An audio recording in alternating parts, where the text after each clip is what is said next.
നമ്മൾ പാസ്ത ഉണ്ടാക്കാൻ പോവാ. കണ്ടോ, ഇത് നമ്മളുടെ പാസ്ത. ഇത് ക്യാരറ്റ്, ഇത് വെളുത്തുള്ളി, ഇത് ജിഞ്ചർ, ഇത് ടൊമാറ്റോ, ഇത് ടൊമാറ്റോ, ഇത് ഓണിയൻ, പിന്നെ ഇത് ചില്ലി. ഗൈസ്, നമ്മൾ എല്ലാം അരിഞ്ഞ് വെച്ചിട്ടുണ്ട്. ഇനി നമുക്ക് കുക്ക് ചെയ്യാം. പാസ്ത റെഡി ആയിട്ടുണ്ട്. ഞാൻ ഇച്ചിരി ടേസ്റ്റ് ചെയ്ത് നോക്കാം.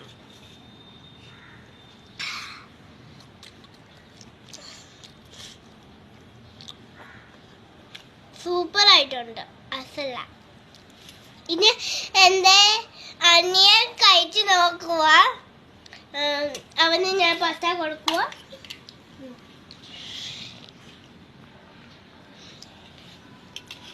സൂപ്പറാ.